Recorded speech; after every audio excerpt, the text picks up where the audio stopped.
There are moments in life when the loudest sound is silence. Not the peaceful kind, not the type you seek when you meditate or think, but the heavy kind, the one that reminds you how empty the house has become, how still your world really is. And sometimes, all it takes is a soft knock on the door to change that silence. Not a thunderous bang, not chaos, just a tap, gentle, almost apologetic. Today's story isn't about romance. It's not about scandal. It's about something far more dangerous, emotional starvation, and what happens when your past walks back into your life while you're not ready for it. The day started like any other. Coffee, news, another scroll through meaningless notifications. The house was quiet, the kind of quiet that used to bring peace. But lately, it just reminded me how loud my thoughts had become. And then came the knock. It wasn't urgent. In fact, it barely qualified as a knock, just a light touch against the wood. So soft that I questioned if I even heard it. I opened the door with the expectation of routine, a delivery maybe, a neighbor. But it wasn't either of those. It was someone from my past. Jake. A familiar face I hadn't seen in over a year. Older now, taller, still carrying that same calm energy, but something had changed. He was no longer the teenager who used to tag along at family BBQs. He looked like someone who'd seen a little more of the world. "Hey," he said, holding a box. "My mom asked me to drop this off for you." I took the package with a polite smile, expecting him to turn and leave, but he didn't.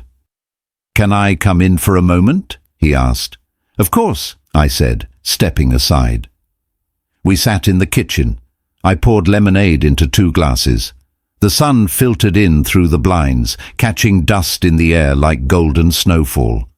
We talked about school, life, his plans, my projects, and in that moment I realized something terrifying.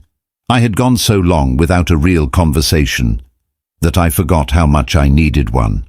What struck me wasn't Jake's presence, it was my reaction to it. The way I felt suddenly seen, not for my appearance, not for my age or status, but for being human, for existing. He asked about how I was doing, and for once I didn't give the autopilot answer. I told the truth. "I'm managing," I said, and he didn't press for more. He just listened. In a world where everyone's rushing, scrolling, tapping and shouting, someone simply listening can feel revolutionary. We moved to the living room, the lemonade long gone, the sun beginning to dip. At one point he noticed the old tool set in the corner. "Still got this old thing?" He smiled. "Yep," I said, "though I'm hopeless with it." He walked over, opened the box and pulled out a wrench. "You know," he said, "my uncle taught me how to fix faucets. I could take a look at yours if it's acting up." I hesitated.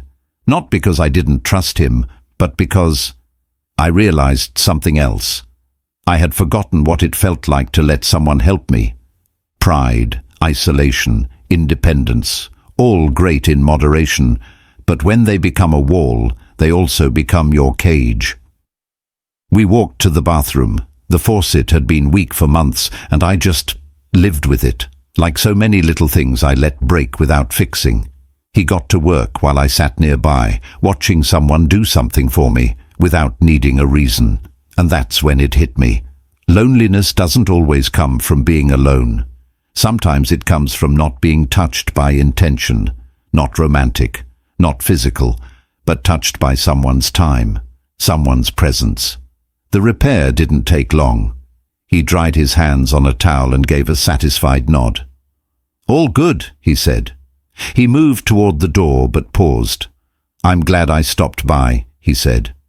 "Me too," I replied. It wasn't flirtation, it wasn't longing, it was just connection. The kind of connection we bury beneath our schedules, our distractions, and our carefully managed emotional walls. And I realized then, we don't need more people in our lives, we just need real moments with the few who already care. Later that night, I sat in bed and stared at the ceiling. Not because I was restless, but because something had shifted. That knock on the door didn't just bring in a visitor. It cracked open a truth I had ignored for years. I had stopped letting life in. Grief, divorce, distance, career. It all became a fortress. And somewhere along the way, I confused isolation for healing. But healing doesn't mean hiding. It means facing, reconnecting, allowing. So what does this all mean? It means this. Sometimes life sends you a knock, quiet, barely noticeable, and it's up to you to open the door or not. Not every knock is love, not every visit is fate, but every genuine connection reminds us of something critical. We are still alive. And being alive means feeling, listening, letting people in, not recklessly, not carelessly, but intentionally. You don't need to fall in love. You just need to remember that even in your solitude, you are still part of this world. If you've been hiding behind silence, waiting for the perfect reason to reconnect, this is your sign. Answer the knock. Say yes to the visit. Make lemonade. Talk. Listen. Be there. Because sometimes the smallest moments are the ones that bring you back to life. Thank you for watching Silent Psychology. If this video made you pause, reflect, or feel, drop a comment below. Your thoughts matter here. Until next time, stay aware, stay grounded, and stay human. Watch next. Why some people only miss you when you're gone. Subscribe for more. Silent Psychology, stoic insight for a noisy world.